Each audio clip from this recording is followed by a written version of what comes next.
Buenas noches con todos. Vamos a comenzar con nuestra clase del día de hoy.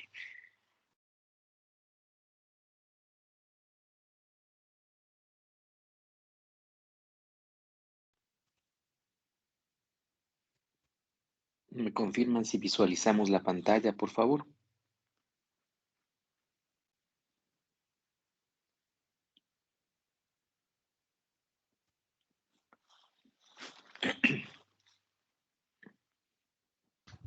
Buenas noches, Doc. Sí se puede ver la pantalla. Ya, muchas gracias. Entonces, bueno, el día de ayer habíamos iniciado con el tema de pancreatitis aguda.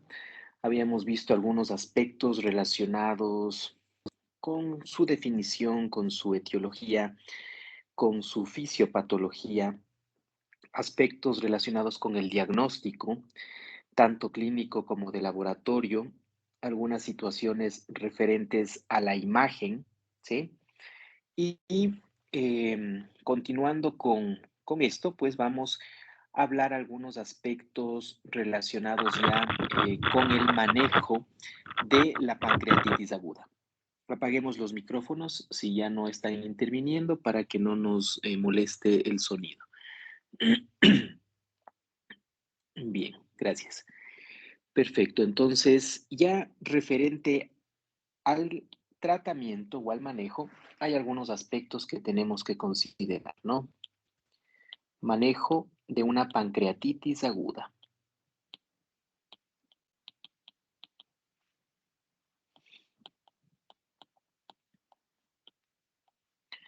En el manejo ustedes tienen que considerar algunos aspectos que son importantes. Uno, relacionado con la hidratación. Estos pacientes necesitan una hidratación onerosa, ¿sí? ¿Qué quiere decir eso? Es una hidratación importante, un flujo de infusiones de una manera significativa, por supuesto, cuidando las potenciales comorbilidades que pudiera tener el paciente o las posibles complicaciones que se podrían generar, ¿no? La hidratación por excelencia em, en la pancreatitis aguda tiene que ser el lactato Ringer. Lactato Ringer. excepto si el paciente tiene una hipercalcemia. Este sería la contraindicación de pasarle lactato, ¿ok?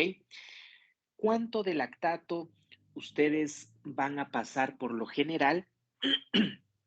Por lo general, se suele infundir aproximadamente una cantidad de 500 ml, ¿sí? De 500 ml por hora en las primeras 4 horas. En las primeras 4 horas. ¿Ok? Esto ya posteriormente, lógicamente, ustedes tendrán que ir evaluando algunos aspectos, como por ejemplo el gasto urinario, ¿sí?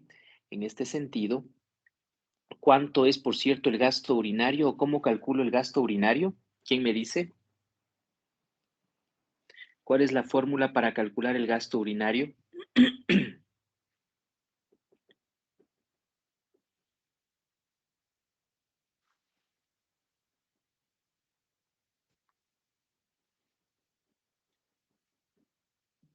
Génesis, la fórmula para el cálculo del gasto urinario.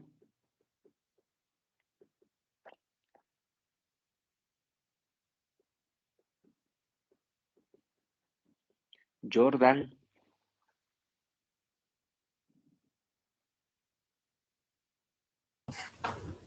Sí, Doc, realmente no recuerdo cuál era la fórmula, Doc.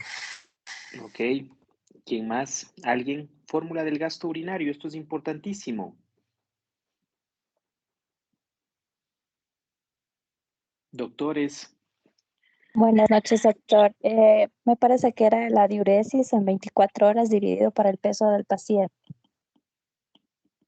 diuresis en 24 horas dividido para el peso del paciente, ¿no? Entonces, supongamos que el paciente ha orinado 2000 ml o 1500, ¿ya? Y pesa 60 kilos, estamos 1500 dividido para 60 y eso dividido para 24, ¿ok? Entonces la diuresis dividido para el peso en kilos y esto dividido para 24 horas.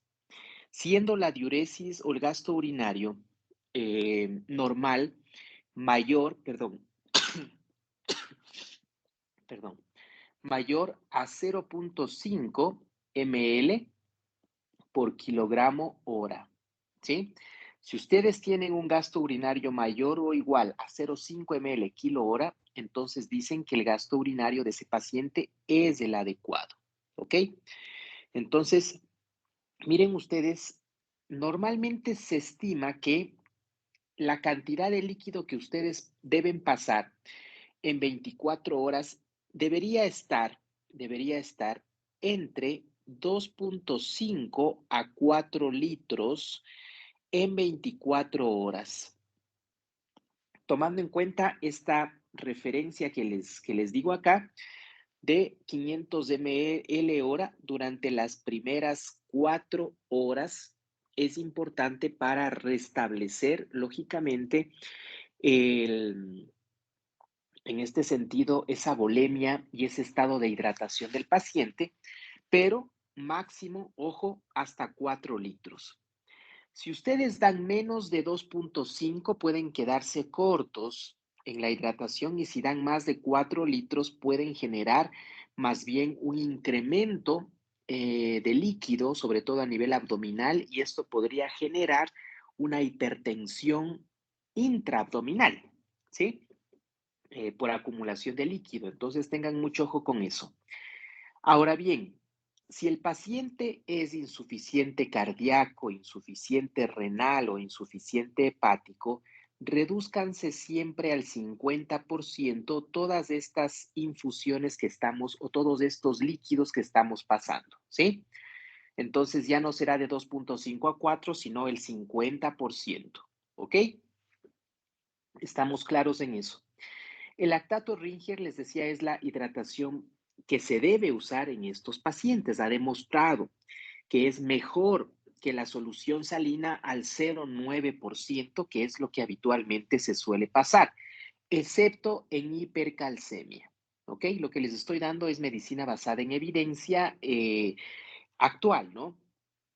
Ahora, en este sentido, cuando llevamos a la práctica esto, es necesario tomar en cuenta algunos aspectos. Por ejemplo, en pacientes adultos mayores, doctores, en pacientes adultos mayores, ustedes pueden tener un inconveniente. No se olviden que uno de los pilares en el tratamiento justamente es el NPO, ¿sí? Es el nada por vía oral. Esperar ese proceso de desinflamación de ese páncreas. Y claro, eso te puede conllevar días, te puede llevar 2, 3, 5, 7 días, dependiendo la severidad, ¿ok? Entonces, no es que hay una fórmula o un tiempo estandarizado como lo había, o más bien lo decían antes. Ah, no, tienes que dejarle en NPO por lo menos 7 días. No, no. Eso dependerá del contexto y la evolución clínica de tu paciente.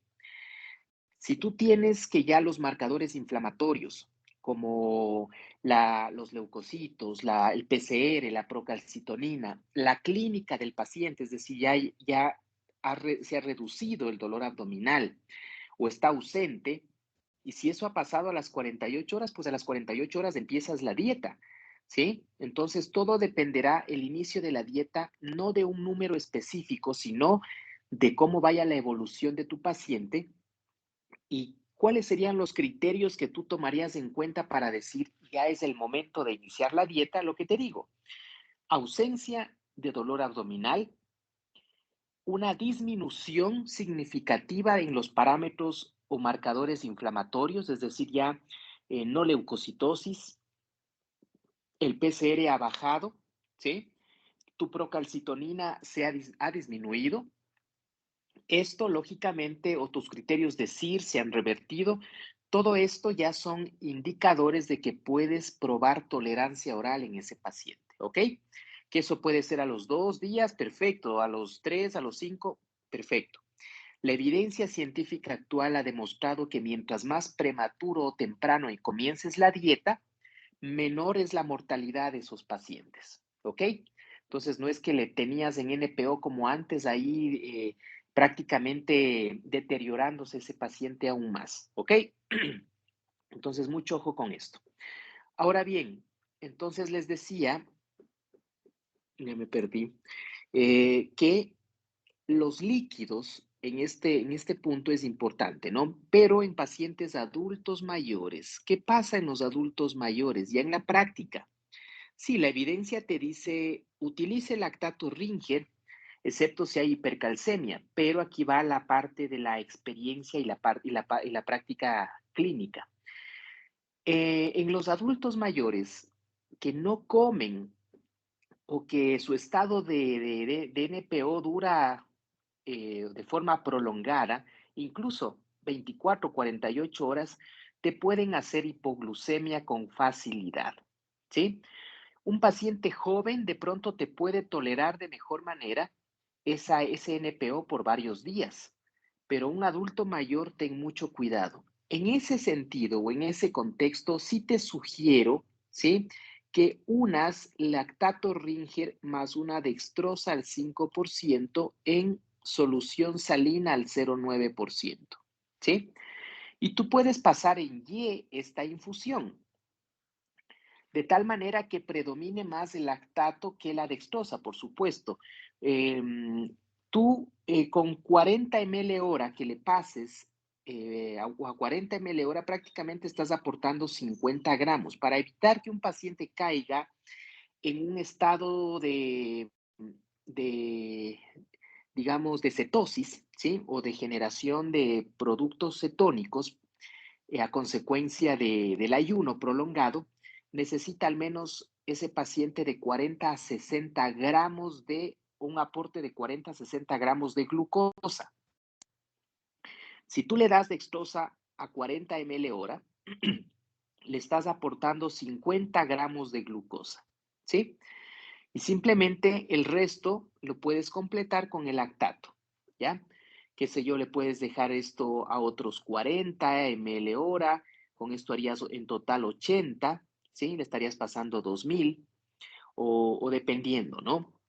Pero como te digo, en las primeras 24 horas evita pasarte de los 4 litros en las primeras 24 horas, ¿ok?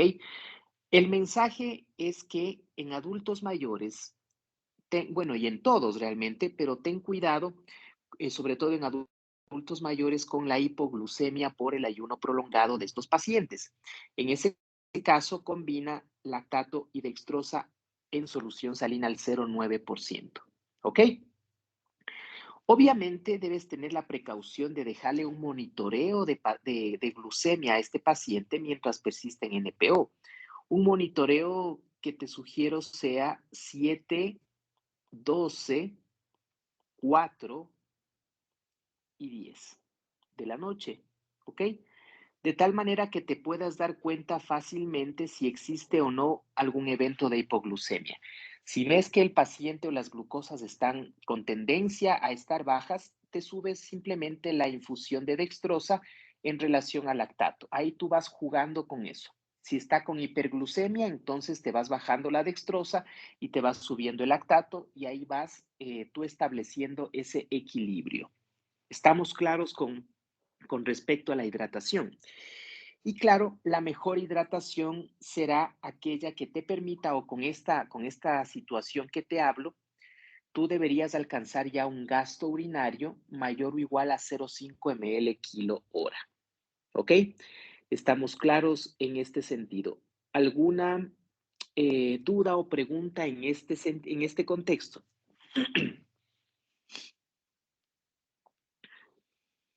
Hay que tener cuidado, ¿sí? Si bien es cierto, te habla de que debes pasar muchos líquidos, pero un exceso de estos 4 litros en 24 horas te puede generar un tercer espacio, ¿sí? Y sobre todo una hipertensión intraabdominal y ahí puedes complicar el pronóstico de tu paciente. Cuidado, mucho cuidado con eso. Siempre la literatura te habla de que es una hidratación onerosa, entonces comienzas a pasar líquidos como loco, 5, 6, 7, 8 litros. Ya no es así, debes considerar o moverte en estos intervalos. ¿Ya? ¿Dudas o preguntas?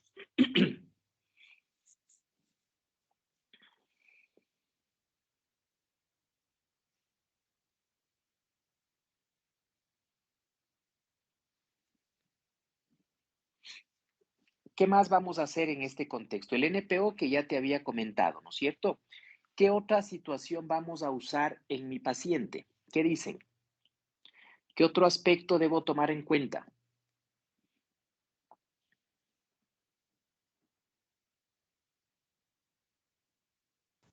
El dolor.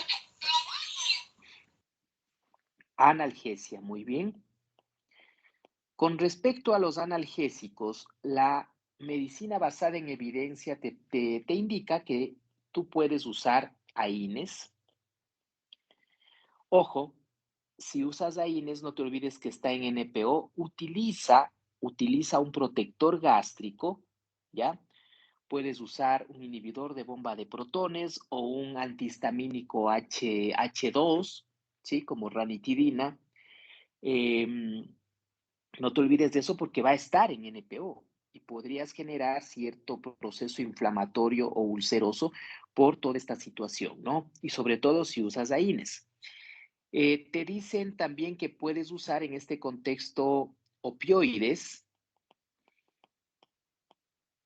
¿ya?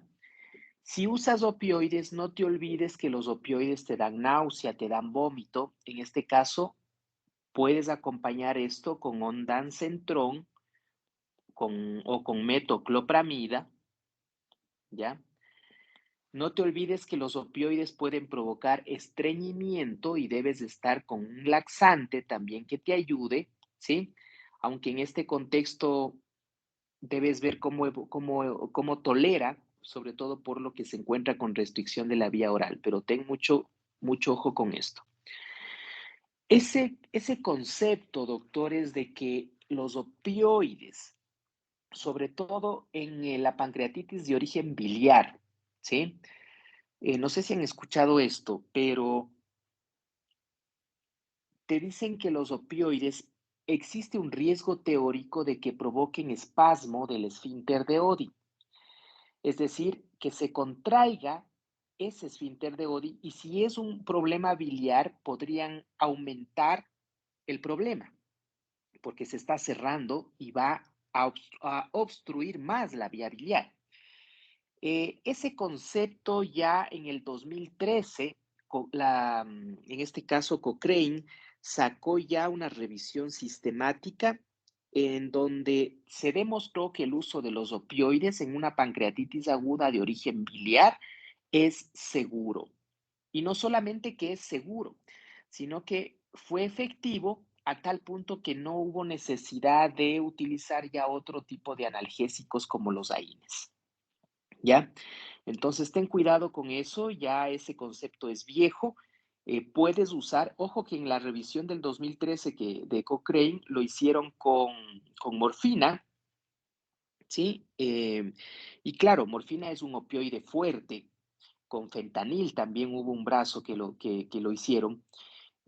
Son opioides fuertes, no se diga con el tramadol, que es lo que más tenemos y que es un opioide débil, ¿no? Y que por lo general es el que tenemos a la mano de forma más, digamos, más directa, ¿ok?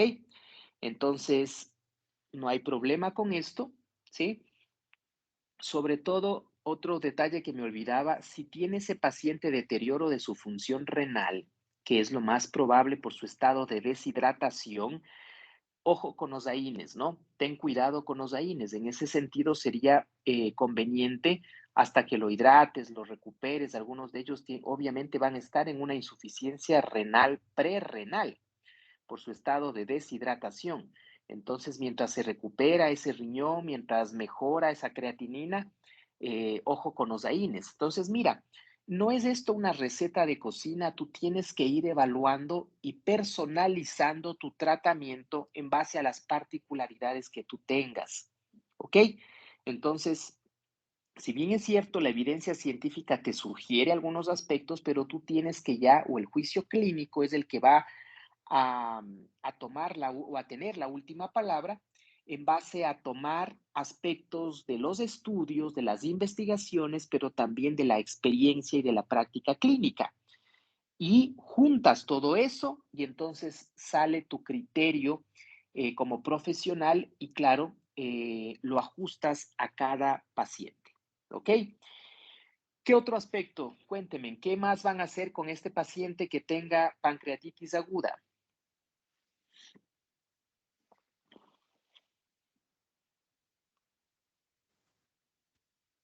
Antibiótico en caso de Antibiótico-terapia. necrosis. A ver, por ahí se mezclaron las voces. Antibiótico en caso de Antibiótico, necrosis. ¿El antibiótico lo voy a usar o en qué caso? En caso de necrosis o infecciones extrapancreáticas. Ok, listo, ya.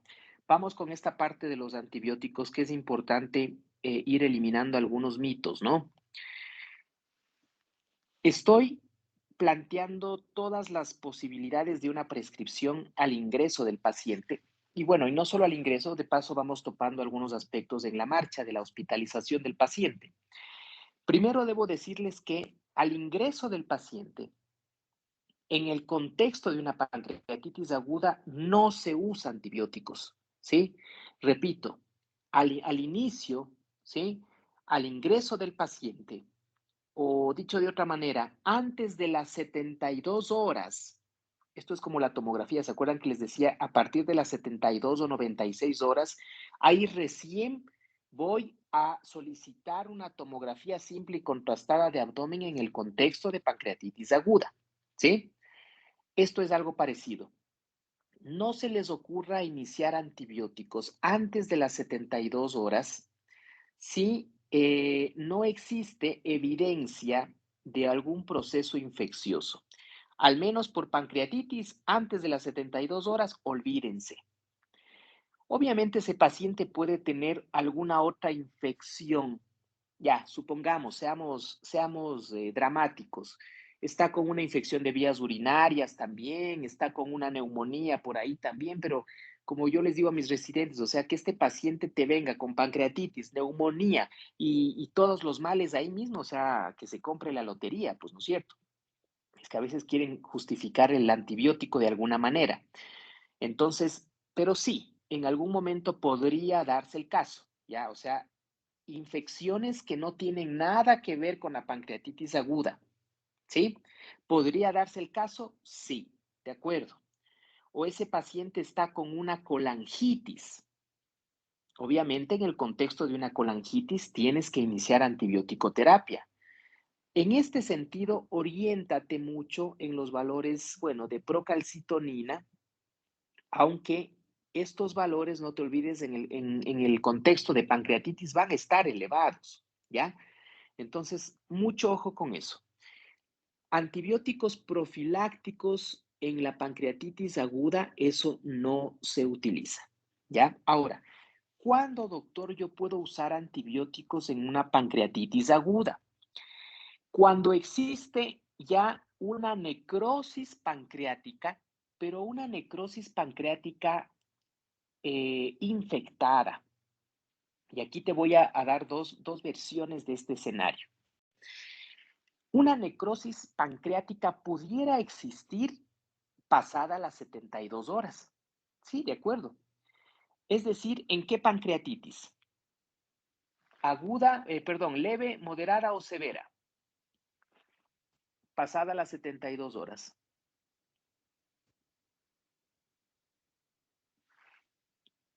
Leve, moderada o severa. Severa, ¿sí? Severa. Entonces, tú podrías considerar iniciar antibiótico ya en una pancreatitis aguda severa. Y para que sea severa, al menos deberías estar más allá de las 72 horas, ¿sí? 48, 72 horas de haber iniciado el cuadro, ¿ya? No desde el inicio, ¿ok? Y ya te voy a explicar, eso me está faltando, la estratificación de la pancreatitis según la severidad o la clasificación según la severidad. Ahora, hay una escuela que te dice, inicia antibióticos si ya tiene criterios de pancreatitis aguda severa. Y claro, esto lo voy a ver a las pasadas las 48, 72 horas. Hay otra escuela que te dice, a ver, doctores, ustedes al inicio, pasadas las 72 horas, pueden tener necrosis pancreática, sí. Es decir, es un paciente que va mal, ya han pasado 72 horas y ese paciente sigue con falla de órganos, no han revertido los criterios de SIRS, es decir, está en deterioro clínico. Y tú sospechas ya en una pancreatitis aguda severa y claro, le haces una tomografía, porque ahí está indicada la tomografía en la pancreatitis aguda severa, y resulta que ya tiene un área de necrosis. Ahí le corres los criterios de Baltasar para saber qué grado es, A, B, C, D, etcétera, etcétera, ¿sí? Entonces, esta segunda escuela te dice, doctores, al inicio la necrosis pancreática es estéril, no está infectada. La infección de esa necrosis podría ocurrir al día 7 o 10 de haber iniciado la sintomatología. Y entonces eso te abre un espacio más amplio para que puedas iniciar los antibióticos, ¿ya? Esta escuela te dice, usted debería iniciar los antibióticos, si los quiere iniciar, recién entre el día 7 a día 10. Es decir, cuando esa necrosis ya se infectó, pero la necrosis que usted encontró al día 3, esa necrosis es estéril, no está infectada, entonces no tiene por qué iniciar antibióticos. Sí estamos claros, doctores, con esas dos corrientes que existen. Ahora, en este sentido, ¿qué es lo que sucede? Ya en la práctica, insisto, una cosa es lo que te dice la evidencia, otra cosa es lo que ya en el contexto de la práctica. En la práctica, como existe también esta otra escuela y esta otra tendencia, te voy a poner el escenario en el que tú estás con un paciente a las 96 horas, o sea, al día 4, con criterios de una pancreatitis severa, ¿sí? Está con falla de órgano, está con criterios de SIRS, bueno, es un paciente con criterios francos de una pancreatitis aguda severa.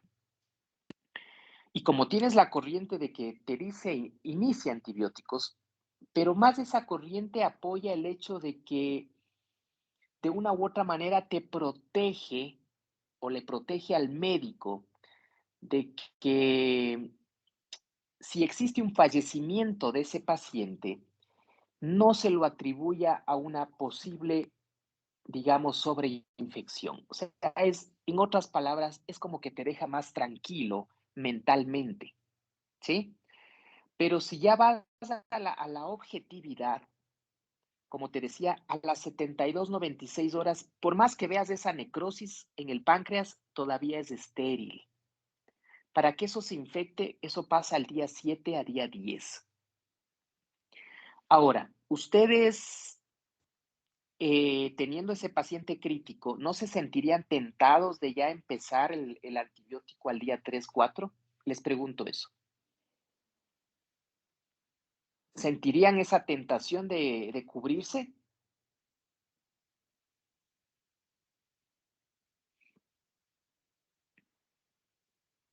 Les pregunto, respóndanme. Tienes un paciente hecho pedazos, crítico, con todos estos marcadores inflamatorios de sepsis elevados. Seamos sinceros, ¿no te sentirías con esa tranquilidad más bien de iniciarle los antibióticos? Yo pienso que sí, ¿ok? Yo pienso que sí. Medio complejo que te aguantes y digas, o sea, y bueno, y si lo haces también estás muy bien respaldado. pero sí necesitarías nervios de acero para decir que a pesar de que ves ese paciente que está así de crítico, te aguantes al día 7 o 10, ¿sí?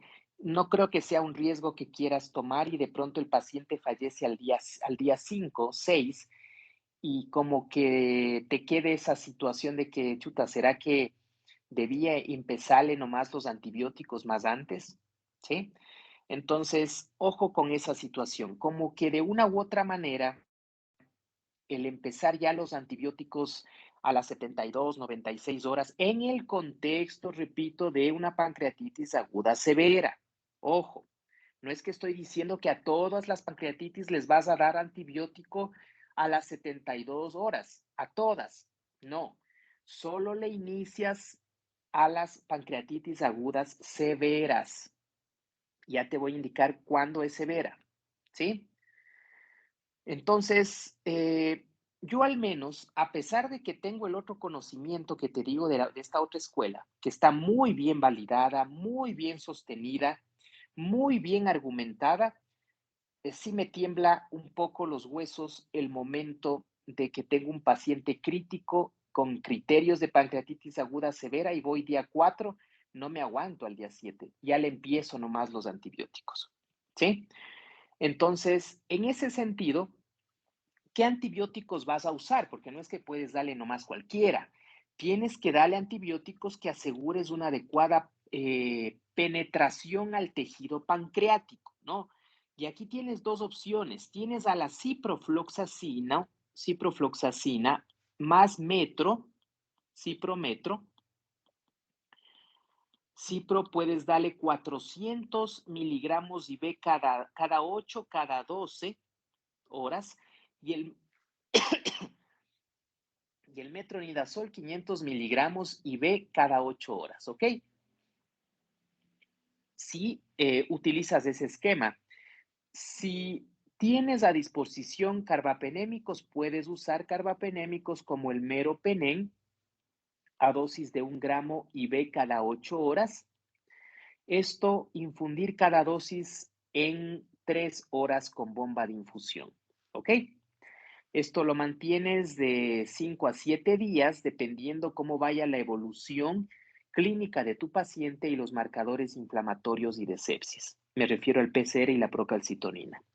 Entonces, no es que inicias los dos, cuidado, es el un esquema o el segundo. Habrá hospitales donde no tengas carbapenémicos, como el meropenem. Entonces, ciprometro creo que es más fácil o más posible que tengamos en nuestros hospitales públicos, ¿no? ¿Estamos claros? ¿Alguna duda hasta aquí?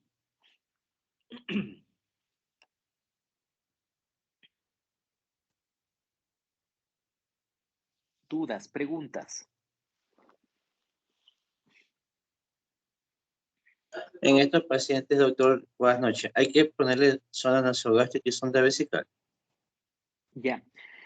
En el paciente con pancreatitis aguda severa, sí te sugiero, ¿sí? Porque por lo general el paciente con pancreatitis aguda severa es un paciente ya crítico. No te olvides que el que está severo, el manejo en dónde es en UCI, es en terapia intensiva. Entonces, de ley tiene que estar con su sonda vesical porque si no, ¿cómo vas a evaluar gasto urinario?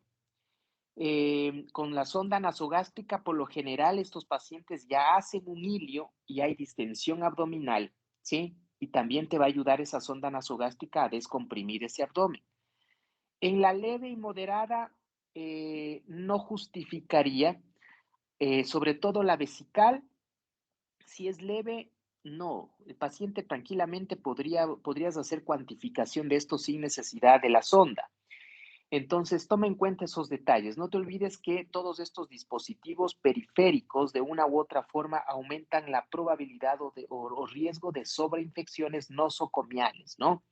Entonces, y la sonda nasogástrica solo en el contexto de un hilio. Si no hay hilio, no tienes por qué ponerle sonda como un protocolo así de ojos vendados y como una receta de cocina que tienes que a todos los pacientes, sonda nasogástrica, sonda vesical. No, tienes que evaluar pacientes y pacientes. En el paciente de pancreatitis aguda severa, por supuesto que debes cumplir con estos porque el manejo es diferente, pues tienes otro tipo de paciente, ¿ok? ¿Alguna otra pregunta?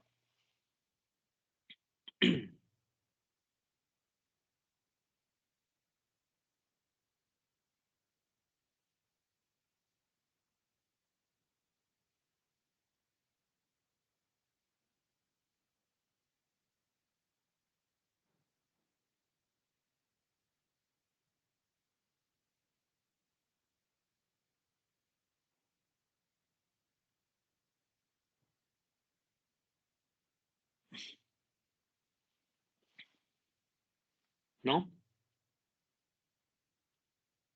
¿No hay más preguntas?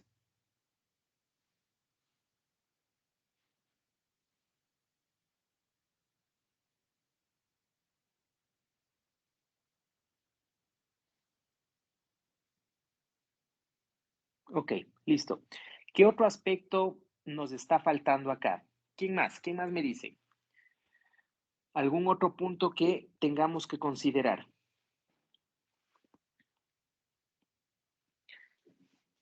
No te olvides que estos pacientes necesitan, o no te olvides de uno de los conceptos de un paciente que está encamado, que está hospitalizado, el mayor riesgo de, en este caso, eventos tromboembólicos, ¿no? Debes hacer tromboprofilaxis farmacológica en estos pacientes, tromboprofilaxis, ¿no? Aquí puedes hacerlo con heparina de bajo peso molecular, ¿sí? A dosis de 1 miligramo subcutáneo por kilo de peso QD. Esto en dosis terapéuticas, en dosis estándar, por lo general se suele poner 40 miligramos subcutáneo QD, ¿sí? O si quieres calcularlo por kilo de peso. Ya hablamos del protector gástrico, ¿sí? Que es importante. La tromboprofilaxis, ¿qué más? Podrías usar antieméticos, si es el caso, ¿no es cierto? No solo porque de pronto estás usando opioides, sino también que a veces el cuadro, no a veces, por lo general, el dolor abdominal también va acompañado de náusea y vómito. Entonces te toca también acompañar con antieméticos, ¿ok? ¿Qué más? Otro aspecto también van a considerar aquí?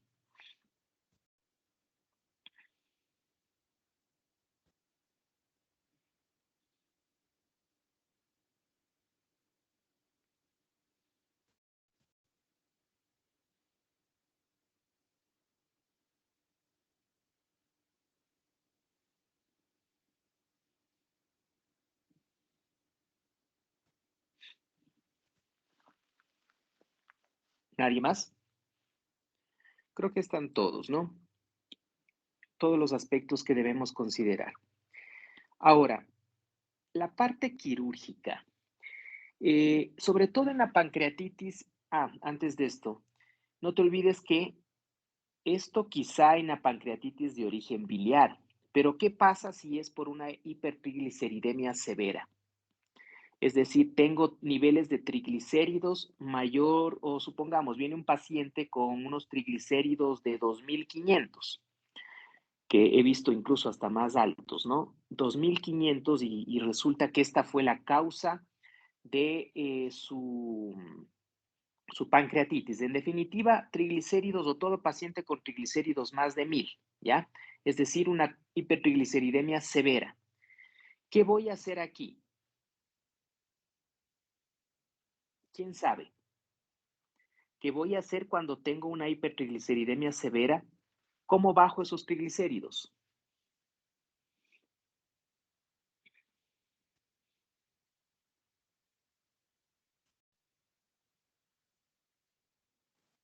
La insulina, doctor, no es una opción. ¿Cómo? ¿Cómo lo hago? ¿Y por qué la insulina? Voy a hacerle cuenta de que, y te voy a preguntar y te voy a decir, bueno, y doctora, ¿y por qué la insulina? ¿Qué tiene que ver la insulina con los triglicéridos? O te pueden decir, pero no es diabético mi paciente, ¿para qué le voy a dar insulina? Tu respuesta está bien, sí, insulina, pero ¿por qué y cómo?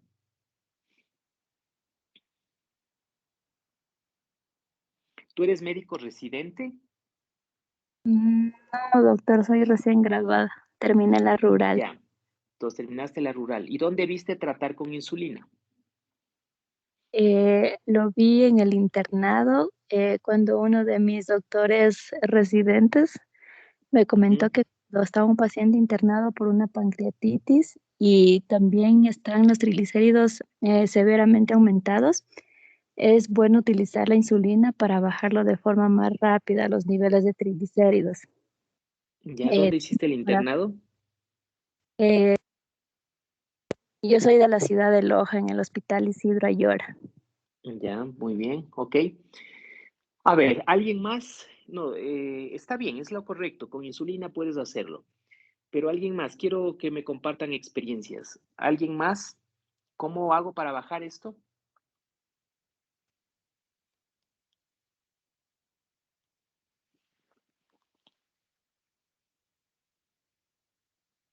¿No hay más experiencias?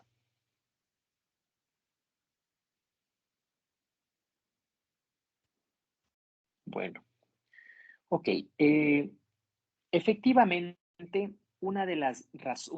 digamos, de las formas que tú tienes de bajar estos triglicéridos, sobre todo en hipertrigliceridemia severa me refiero, tú vas a usar independientemente si el paciente es diabético o no, ¿sí? Ojo, o sea, doctor, ¿y si no es diabético también voy a usar la insulina? Sí, por eso te digo independientemente, ¿ya? Vas a usar bomba de insulina. O sea, te voy a complicar más las cosas. No solamente es así una dosis simple, bomba de insulina. ¿A cuánto vas a iniciar esto? Lo vas a iniciar a 0.05 unidades por kilo. Me voy a bajar un poquito más esto, de 0.02 a 0.05 unidades por kilo. ¿Qué quiere decir esto? Que si mi paciente pesa 65 kilos, ¿a cuánto me va a tocar esto?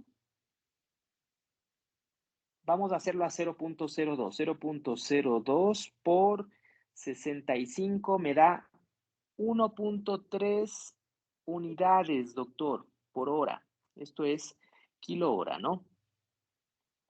1.3 unidades hora. Perfecto. ¿Cómo preparo la bomba de insulina? ¿Alguien que ha oído, ha visto cómo se prepara la bomba de insulina? Vamos a usar, doctores, 99 ml de solución salina al 0,9% más un ml de insulina rápida o insulina cristalina.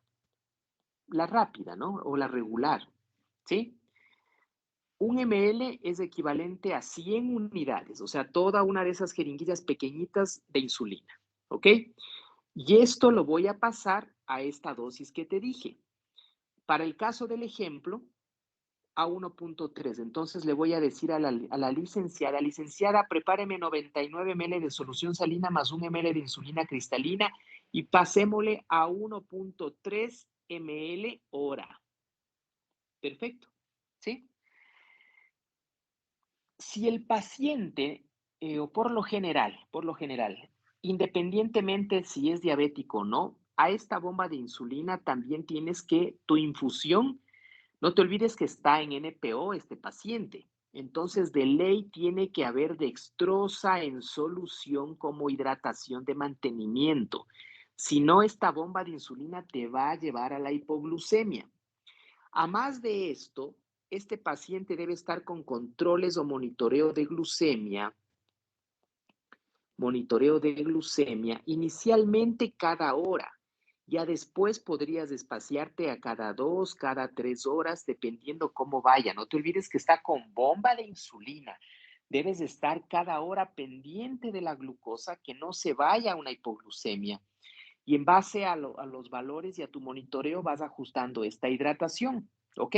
Y peor aún, no te olvides, si no es diabético, entonces lo único que me va a aguantar esa insulina es esta dextrosa que le estoy pasando, ¿ok?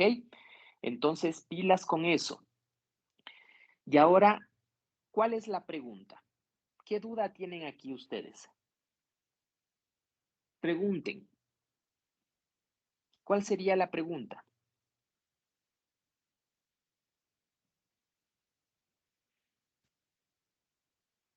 Pregunten. ¿No hay dudas? ¿No se generan dudas? Buenas noches, doctor. Yo sí. ¿Qué pasa si las glucosas se bajan más de ahí por la insulina? Perdón, no lo escuché. ¿Ahí me escucha? Sí, sí, sí. ¿Qué pasa si las glucosas se baja más de lo normal? Ya, si el paciente lógicamente cayó en hipoglucemia, tienes que bajarte más tu bomba de insulina. Obviamente suspender, ¿no? Si ya te hizo una hipoglucemia, suspendes la bomba de insulina, compensas esa hipoglucemia con 25 a 50 gramos de glucosa, que eso en definitiva es si tienes dextrosa al 10%, pásale 250 a 300 ml de dextrosa al 10%. Si tienes dextrosa al 50%, puedes pasarle 25 a 50 ml intravenoso, ¿no? ¿Ok? Le compensas, pero ya no le dejas a 1.3, sino te vas bajando más. Y sobre todo esto ya le va subiendo la hidratación. O sea, si estaba a 80 ml hora, le va subiendo a 100. O sea, la idea es buscar un equilibrio entre esto y esto, ¿sí? Capaz de que siga pasando insulina, pero a la vez se siga compensando o sigas previniendo, lógicamente, una hipoglucemia. ¿De acuerdo? ¿Sí? ¿Por qué? Y aquí la pregunta es, me voy a preguntar yo mismo, ¿por qué insulina y triglicéridos? Doctor, ¿qué tiene la insulina? Ojo que me está diciendo que es un paciente que no es diabético, ¿y por qué le voy a poner insulina? Sí, esa es la pregunta. ¿Por qué insulina? Los triglicéridos no es otra cosa sino una molécula de glicerol, ¿sí? Y 3 cadenas largas de ácidos grasos, ¿ya? Bioquímicamente es eso. Un triglicérido es esto, una molécula de glicerol y cadenas largas de ácidos grasos unidos por enlaces, ¿ok? Resulta que existen enzimas que se llaman las lipoproteinlipasas, que son encargadas de desdoblar o de digerir las grasas, y entre ellos los triglicéridos. Estas lipoproteinlipasas lo que hacen es romper estos enlaces, y la consecuencia de esa acción de las lipoproteinlipasas sobre la molécula de, en este caso, triglicéridos, será que el producto va a ser una molécula de glicerol más 3 moléculas de ácidos grasos de cadena larga. ¿Ok? El glicerol se va por el torrente sanguíneo y lógicamente se aprovechará en otros como sustrato de otras reacciones, y los 3 ácidos grasos de igual manera, ¿sí? Irán a un proceso de beta oxidación, etcétera, todo lo que ya conocemos por bioquímica, ¿sí? Y así se desdobla la molécula de triglicérido, ¿ya? Resulta que la insulina, doctor, la insulina, ¿sí? Estimula a las lipoproteinlipasas, es como que les aloca, ¿sí? Y empieza a activarles. Mientras más insulina haya, activan más lipoproteinlipasas del cuerpo. Y al estar más activas o tener más lipoproteinlipasas, los triglicéridos empiezan a romperse a una velocidad impresionante, a tal punto de yo tener triglicéridos de 3000 ahora, y en 2 días ya están en 500. Sí, así de dramático. O sea, Doctor, de 3.000, ¿está seguro de lo que me está diciendo? Que hoy está 3.000 y en 48 horas está en 500. ¿Está seguro de lo que está? Sí, así de dramático, ¿ya? Todo dependerá de cuánto te tolere la bomba de insulina ese paciente. Mientras más insulina puedas pasar, mejor. Pero siempre empieza desde abajo. Dosis bien pequeñitas, como es esta que te estoy indicando acá. ¿Ok?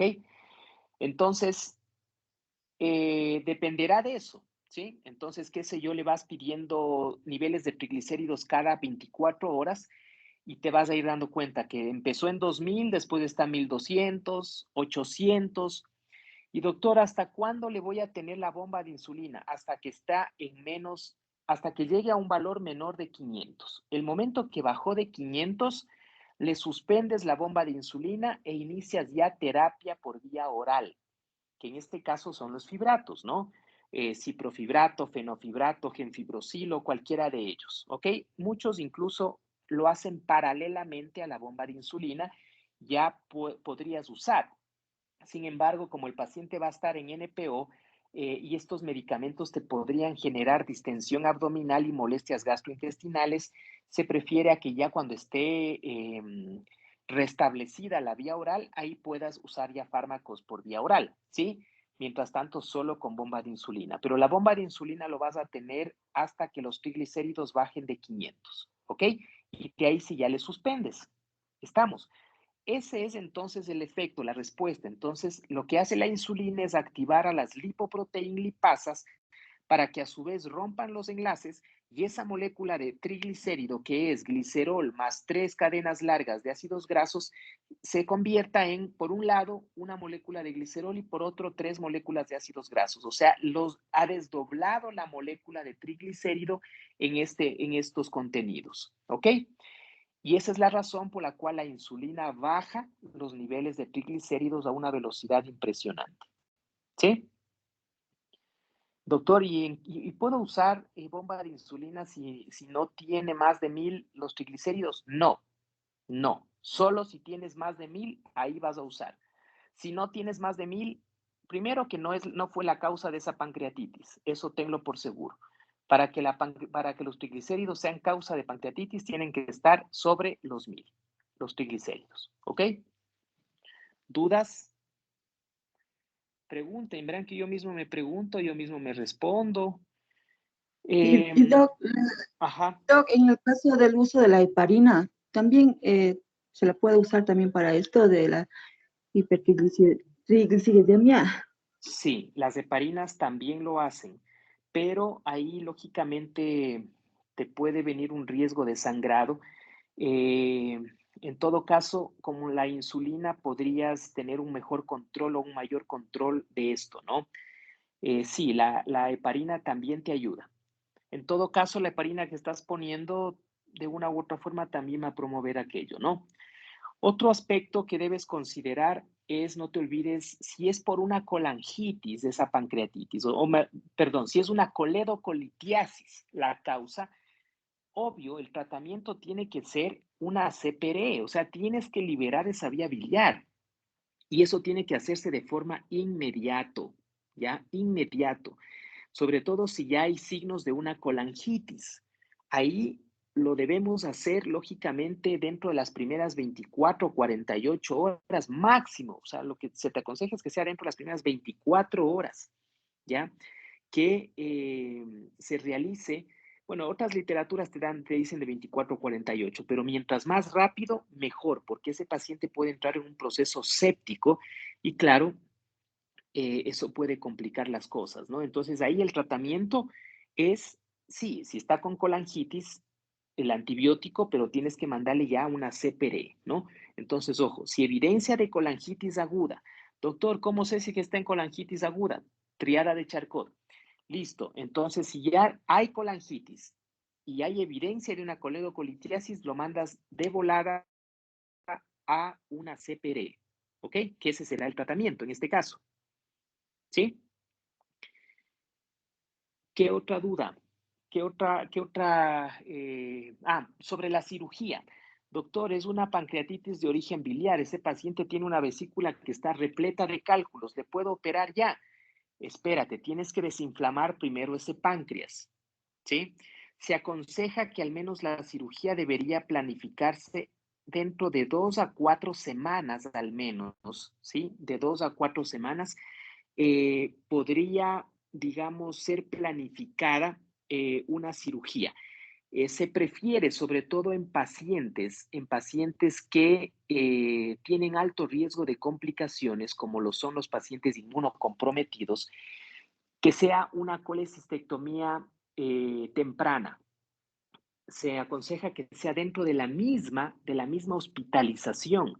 Es decir, no es que le mandas a la casa y después venga por consulta externa, ¿no? No, no. Ese venga por la consulta externa depende de mucho. O sea, quizás el paciente no venga por la consulta externa y más bien le dio otra pancreatitis y ahora sí ya severa y falleció. Entonces, no le dejes de escapar a ese paciente, no le dejes ir. Desinflámale el páncreas, ¿sí?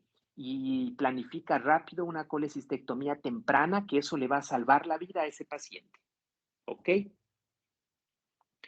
¿Qué más? Existen ya complicaciones que podrían presentarse ya después, ¿no? Al cabo de 2 a 4 semanas después, como esta necrosis de pared, estos pseudoquistes, etcétera, etcétera, que lógicamente ya necesitan muchos de ellos intervencionismo radiológico, es decir, drenajes percutáneos, antibióticos, para, lógicamente, mejorar esto, incluso cirugías como una necrosectomía, o sea, en otras palabras, operar o sacar ese pedazo que está necrosado, ¿sí? Que de una u otra forma podría provocar una sobreinfección en ese paciente, ¿no? Entonces, mucho ojo, pero esto ya te hablo que son procedimientos tardíos, esto no se planifican antes de las 4 semanas, esto ya aparecen ya después de 2, 3, 4 semanas, pueden aparecer este tipo de complicaciones, ¿no? Son raras, pero sí pueden presentarse, ¿ok? ¿Alguna otra duda?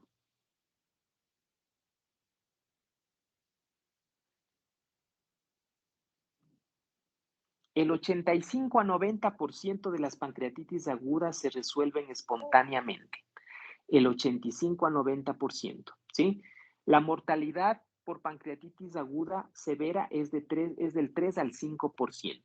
Ay, me estoy olvidando de algo importantísimo, que es la clasificación en base a la severidad, pues. Ya, ¿cómo van ustedes una vez que han hecho el diagnóstico? Y esto me olvidé acá.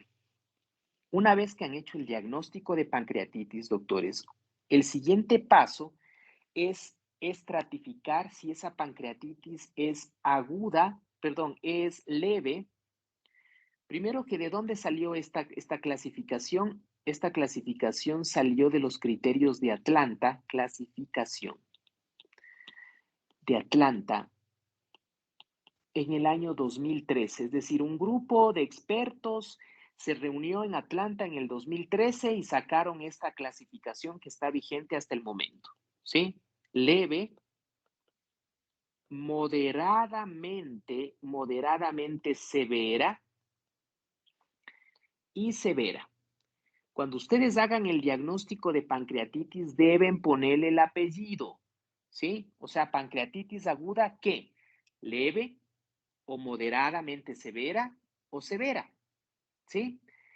¿Cómo hacen esta estratificación? Lo hacen con los criterios lo hacen con una escala que se llama la escala de Marshall modificada,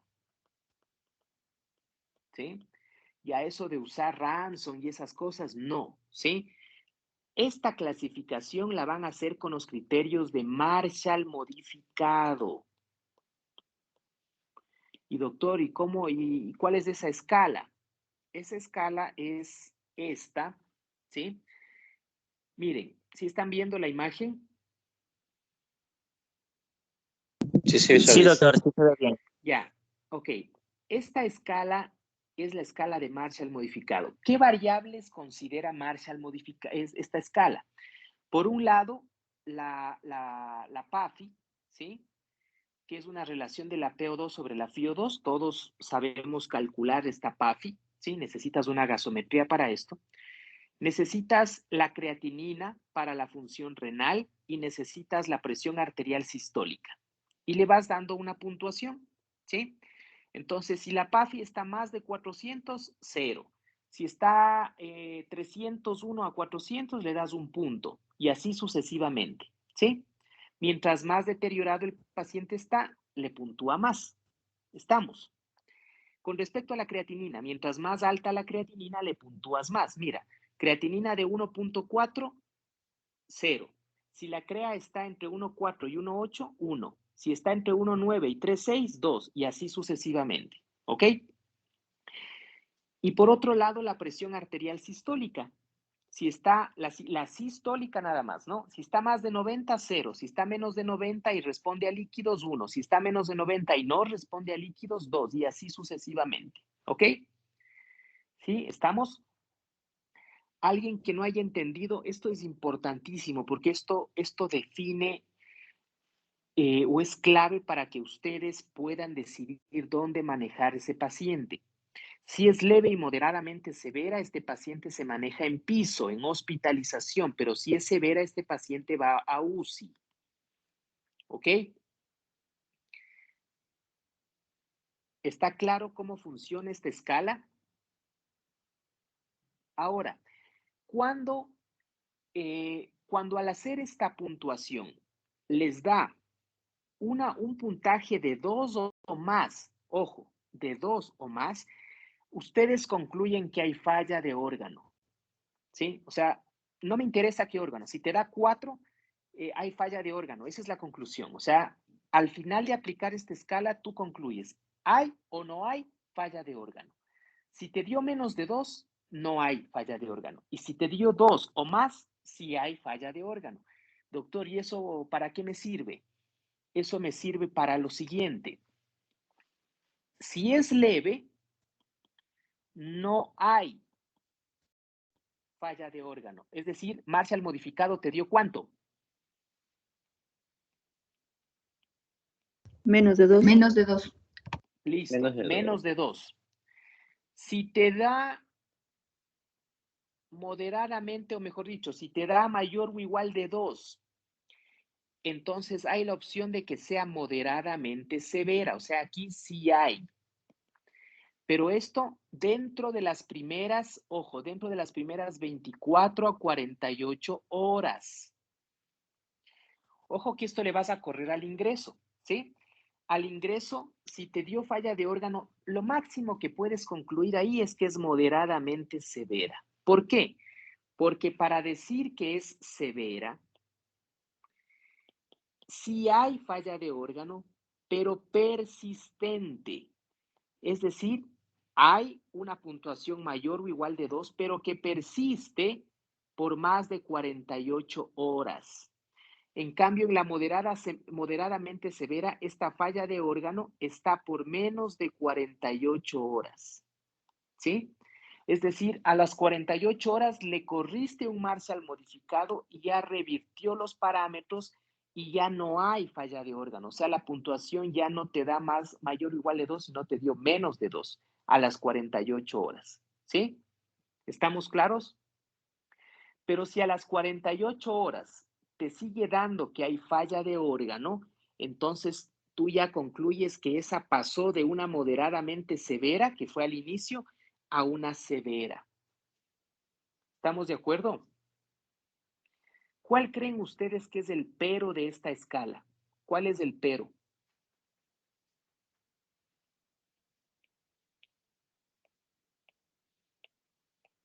A ver si me entendieron. ¿Cuál es el pero de esta escala?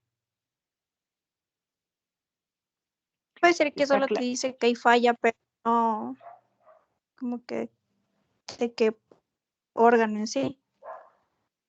No. Otra.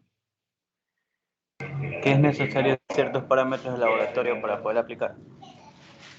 No, porque de una u otra forma lo que necesitas es una CREA y un agaso, a diferencia del Apache, por ejemplo. ¿Cuál es el pero? Que para decir que es severa, yo debería esperar ¿cuánto? Más de 48 horas. Exacto. Más de 2 días. ¿Sí? Ese es el pero.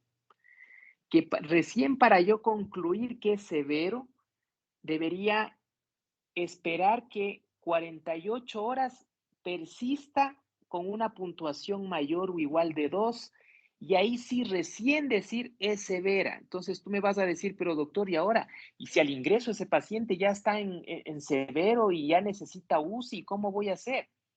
Perfecto, ese es el pero, ¿sí? En esos casos, por eso es importante al inicio la escala del Apache, Apache 2, ¿sí? El Apache 2, de una u otra forma mayor de 8, ya te orienta de entrada a pensar que es severo. Aunque a veces el Apache 2 tiene un problema y es que sobreestima, o sea, peca de exagerada, ¿ya? Ya solo la edad, si tú corres la Apache 2, la edad nomás un paciente de 80 años, ya por tener 80 años, se elevó esa escala, ¿sí? Entonces a veces bajan los de UCI y dicen, y le ven al paciente medio fresco, ¿no? Y dicen, no, este paciente no tiene criterios, pero el Apache ya te dio de 10 y es por la edad, ¿sí? Pero tú ya cumpliste con ese protocolo, ¿ya? Y ahí, entonces, listo, no hay problema, ya le vio el de UCI, dijo que no, que le suba nomás a piso, perfecto, le subo a piso, le corro la escala de Marshall modificada, pero ya cumpliste con el protocolo, ¿sí? Ese es el inconveniente. Y lo otro, BISAP, no se olviden con BISAP, ¿sí? Mayor o igual a 3 te sugiere severo. Pero ya les decía que más que para confirmar, me sirve para descartar. O sea, si tengo menos de 3, con total tranquilidad, súbale nomás a piso, que no hay problema. Estarían haciendo lo correcto, ¿sí? Ese es el único pero de esta escala, ¿ya? Que para decir que es severo a ciencia cierta, deberías esperar un periodo mayor o igual, a las 48 horas, ¿sí? Sí está claro cuando es leve. Leve cuando la puntuación es menos de 2, punto, no hay vueltas que dar. Moderadamente severa cuando hay una puntuación mayor o igual a 2, pero que revierte a las 48 horas, así sería. Y severo cuando hay una puntuación mayor o igual a 2 que persiste en un tiempo más de 48 horas. ¿Estamos? ¿Sí? ¿Todos de acuerdo? Sí, de acuerdo. ¿Ya? Todos de acuerdo. Perfecto. Entonces espero que de hoy en adelante manejemos ya de mejor manera una pancreatitis aguda, doctores. ¿De acuerdo? Entonces no se olviden, no estarán pidiendo lipasa para ver cómo evoluciona ese paciente. ¿Cuáles son los marcadores que les indican evolución? La clínica, una biometría, un PCR y una procalcitonina. Eso sí pueden pedir cada 24, cada 48 horas para ir viendo cómo va evolucionando. ¿Sí? Repito, una biometría, un PCR, una procalcitonina y la clínica del paciente. ¿Ok? No estarán pidiendo lipasa cada rato, ¿no? La lipasa es solo diagnóstica, no es pronóstica. Y para el diagnóstico pidan amilasa y lipasa, porque la amilasa se eleva en la leve, ya comienza a elevarse, la lipasa se demora en elevarse, ¿ok? Y pueden estar pecando o descartando una pancreatitis cuando realmente sí está ahí una pancreatitis, sino que la lipasa todavía no ha comenzado a elevarse. Es como las troponinas en el infarto, ¿sí? No se les ocurra descartar un infarto porque la troponina está negativa y resulta que está en ese periodo de ventana donde todavía no comienza a elevarse. Algo así sería acá, ¿ok? No se les ocurra pedir tomografía simple y contrastada si no ha pasado de 72 a 96 horas. No se les ocurra dar antibióticos profilácticos en la pancreatitis aguda. ¿Ok? Y ya, suficiente. Ahí nos quedamos. Terminamos entonces la clase de hoy, ¿no? Si no hay más preguntas, dudas finales. Doc, ¿y si tenemos una pancreatitis por causa viral? Si tienes una pancreatitis de causa viral, tendrías que haber filiado ese virus o que es de etiología infecciosa, ¿sí? Normalmente te decía que el 80 a 90% de las pancreatitis se resuelve espontáneamente. Los virus no tienen tratamiento, ¿sí? Entonces, en ese caso, las medidas de sostén que hemos hablado, que hemos dicho, serán más que suficientes para restablecer o para, de una u otra forma, desinflamar ese páncreas, ¿ok? Doctor, disculpe una pregunta. ¿Y en el caso de una pancreatitis post-CEPRE, cambiaría en algo el tratamiento? No, no te cambia el tratamiento. Las medidas son iguales. Y ahí me hiciste acuerdo de algo interesante, y es que en algunos casos, ¿sí? En algunos, bueno, no en algunos casos, se habla de que para prevenir, ¿sí? Para prevenir la pancreatitis posterior a una, en este caso, a una CPRE, podrías utilizar AINES, ¿sí? Podrías utilizar AINES para, sobre todo el diclofenaco. Te dice que una ampolla o el uso de diclofenaco previo, ¿sí? Intramuscular, previo a la CPRE, podría reducirte el riesgo de una, en este caso, una pancreatitis posterior a esta CPRE. ¿Ok? ¿Alguna otra duda?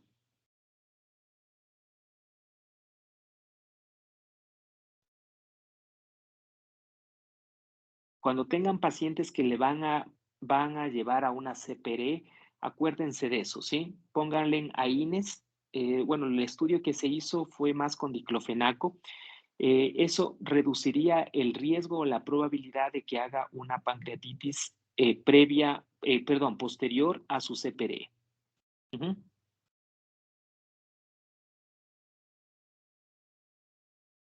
¿Alguna otra duda?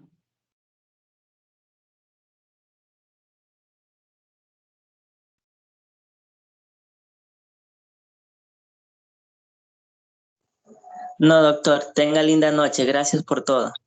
Perfecto, listo, que les vaya bien. Buenas noches con todo, gracias. Gracias, doctor.